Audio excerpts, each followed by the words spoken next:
សម្រាប់កូនប្រុសស្រីគោរពប្រតិបត្តិក៏ប៉ុន្តែអ្វីដែលកូនប្រុសស្រីខំប្រឹងយកចិត្តទុកដាក់លះបង់គ្រប់បែបយ៉ាងទៅកាន់ប្រាក់លោកកាំងនាចាចោលកូនប្រុសស្រីប្រសាបង្កើតទៅកាន់ពុកតន្ត្រីទៀតមួយដែលយើងហៅថាចែកខាតការដែលយើងចែកខាតនេះគឺសម្រាប់យើងអ្នករស់នៅនេះគឺលែងមានឱកាសលែងមានពេលវេលាបានជួបមកបានប្រស្រ័យទាក់ទងគ្នាទៀតហើយដោយសារការចែកខាតដាច់ស្រឡាក់អ្នកដែលធ្វើការកិរិយាទៅគឺទៅរហូតអត់មានពេលវេលាមើលត្រឡប់មកវិញអ្នកនៅរស់មានបំណងក៏ប្រកាន់សម្រាប់ក្រុមគ្រួសារក៏ប៉ុន្តែសម្រាប់កូនចៅប្រុសស្រីគ្រប់រូបទាំងអស់គឺតែងតែមានការយកចិត្តទុកដាក់ចំពោះលោកអ្នកដ៏មានគុណដែលជាអ្នកបង្កើតរូបរាងកាយអត្តភាពឲ្យកូនបានឃើញពលិនៃលោកនេះដោយសារតែលោកដ៏មានគុណរស់នៅក្នុងលោកនេះក៏ដោយសារតែលោកដ៏មានគុណចិញ្ចឹមបីបាច់ថែរក្សាគុំលុបបំរុងក្នុងរហូតដល់កូនមានវ័យវឌ្ឍនាការចម្រើនធំឡើងបានជារូបរាងរហូតដល់ឱកាសឲ្យកូនប្រុសស្រីគ្រប់រូបទាំងអស់បានសិក្សារៀនសូត្រមានចំណេះវិជ្ជារៀបចំទុកដាក់កូនចៅប្រុសស្រីគ្រប់រូបយើងសម្លឹងមើលទស្សនវិជ្ជាទាំងអស់នឹងនៅក្នុងក្រុមគ្រួសារនីមួយពោពេញទៅដោយសុភមង្គលពោពេញទៅដោយសេចក្តីសប្បាយរីករាយក៏ប៉ុន្តែទន្ទឹមនឹងការរស់នៅជុំគ្នាពោពេញទៅដោយសេចក្តីសុខសប្បាយរីករាយយើងសម្លឹងឯលោកដ៏មានគុណរបស់យើងឯនេះវិញក៏ចាប់ផ្ដើមប្រែប្រួលបន្តិចម្ដងទៅតាមច្បាប់ធម្មជាតិដែលបានធ្វើឲ្យលោកដ៏មានគុណមានការចាស់ទ្រុឌទ្រោមក្រំគ្រាទៅនៅសរីរៈរាងកាយទាំងមូលដោយជុំវិញមិនមែនត្រឹមតែប៉ុណ្ណោះទេវ័យចាស់ហើយថែមទាំងជំងឺដំកាត់ទាំងឡាយទាំងពួងក៏ចាប់ដើមចូលមកបន្តទៅទៀតម្ល៉េះហើយសម្រាប់កូនប្រុសស្រីយកចិត្តទុកដាក់ទទួលខ្វល់ខ្វាយវត្ថុបំណងប្រាថ្នាសូមឲ្យលោកដ៏មានគុណរស់នៅជួបជុំជាមួយនឹងកូនចៅប្រុសស្រីបានជាម្លប់សម្រាប់កូនប្រុសស្រីគោរពប្រតិបត្តិក៏ប៉ុន្តែអ្វីដែលកូនប្រុសស្រីខំប្រឹងយកចិត្តទុកដាក់លះបង់គ្រប់បែបយ៉ាងទៅកាន់ប្រាក់លោកកាំងនាចាចោលកូនប្រុសស្រីប្រសាបង្កើតទៅកាន់ពុកតន្ត្រីទៀតមួយដែលយើងហៅថាចែកខាតការដែលយើងចែកខាតនេះគឺសម្រាប់យើងអ្នករស់នៅនេះគឺលែងមានឱកាសលែងមានពេលវេលាបានជួបមកបានប្រស្រ័យទាក់ទងគ្នាទៀតហើយដោយសារការចែកខាតដាច់ស្រឡាក់អ្នកដែលធ្វើការកិរិយាទៅគឺទៅរហូតអត់មានពេលវេលាមើលត្រឡប់មកវិញអ្នកនៅរស់មានបំណងក៏ប្រាថ្នាចង់ឲ្យលោកដ៏មានគុណ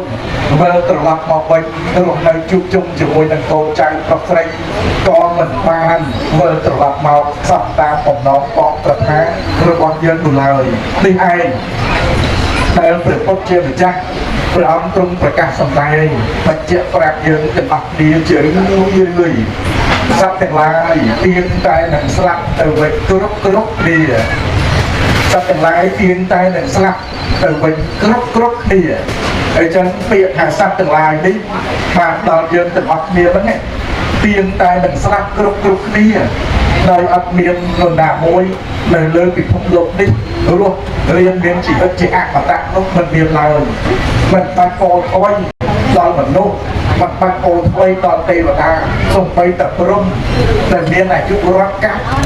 ដែលព្រំដែលជាព្រំមិនមានរូបក៏ដោយក៏សុខសន្តិមានសេចក្តីស្លាប់គ្រប់គ្នានេះព្រះពុទ្ធព្រះអង្គសម្ដែងប្រាប់ហើយយើងសម្រាប់មើលទស្សនវិជ្ជាទាំងនឹងទៅឃើញជាក់ស្ដែងអត់មាននរណាមួយទេអត់អំពីសេចក្តីស្លាប់ទេគ្រាន់តែសេចក្តីស្លាប់នេះមុននឹងក្រោយតែប៉ុណ្ណោះឯងអ្នកដែលមកមុនច្រើនតែធ្វើដំណើរទៅវិញមុនអ្នកដែលមកក្រោយក៏ច្រើនតែធ្វើដំណើរទៅតាមក្រោយ ជាបន្តគ្នារត់តែមានអ្នកខ្លះមកក្រោយទៅមុនប៉ុណ្ណឹង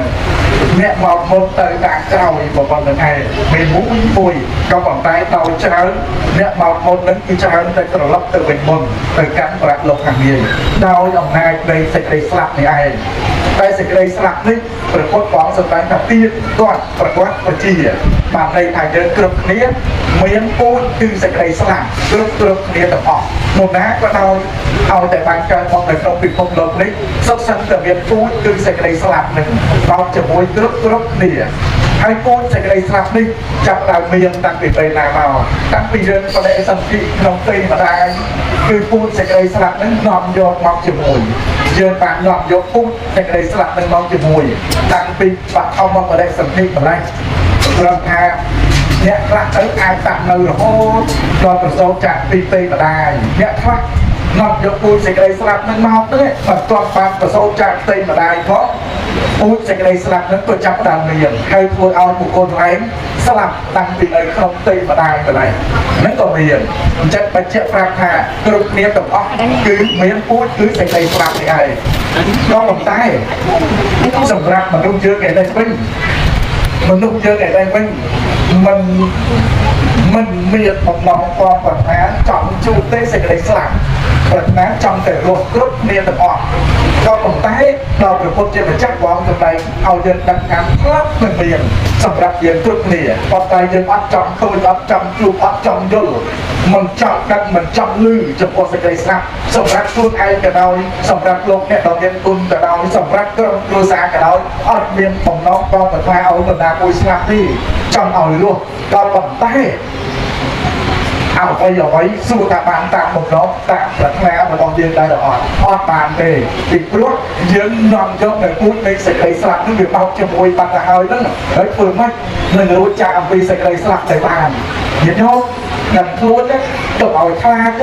ប៉ុន្តែសម្រាប់យើងទាំងអស់គ្នាខ្លាចបំផុតពីខ្លាចអីខ្លាចសេចក្តីស្លាប់នឹងឯងជាងគេអត់លុយអត់ការអីទៅខ្លាចទៅពេញទៅរួចទៅដល់អស់នេះតែខ្លាចបំផុតចំពោះសេចក្តីស្លាប់ខ្លាចណាស់តែព្រះពុទ្ធព្រះអង្គសម្ដែងមិនឲ្យយើងខ្លាចមិនឲ្យយើងងញើសចំពោះសេចក្តីស្លាប់ទេអ្នកដែលមានការខ្លាចចំពោះសេចក្តីស្លាប់នេះញាតិញោមពុទ្ធបរិស័ទរមែងតក់ស្លុតពេលដែលសេចក្តីស្លាប់ចូលមកដល់រកទីពឹងសម្រាប់ខ្លួនឯងមិនមានទេ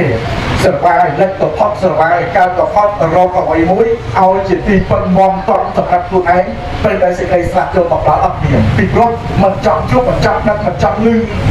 មិននឹករលឹកដល់សេចក្តីស្លាប់ពីព្រោះខ្លាចតែដល់ព្រះពុទ្ធតែវិញឲ្យយើងនឹករលឹកឲ្យរឿយៗរហូតយកសេចក្តីស្លាប់នឹងធ្វើជាទីពឹងសម្រាប់ខ្លួនឯងបានណាយកសេចក្តីស្លាប់នឹងធ្វើជាទីពឹងសម្រាប់ខ្លួនឯងអញ្ចឹងបានជានៅក្នុងមរណានុសតិនៅក្នុងប្រកម្មដ្ឋាន40នឹងនៅក្នុងអនុសតិ10ព្រះអង្គឲ្យយើងនឹករលឹកដល់សេចក្តីស្លាប់ញោមនឹករលឹកដល់សេចក្តីស្លាប់ឲ្យរឿយៗទៅឲ្យភ្លេចសេចក្តីស្លាប់សេចក្តីស្លាប់នឹងត្រូវតែនឹកឲ្យបានរឿយៗនឹករលឹកចំពោះសេច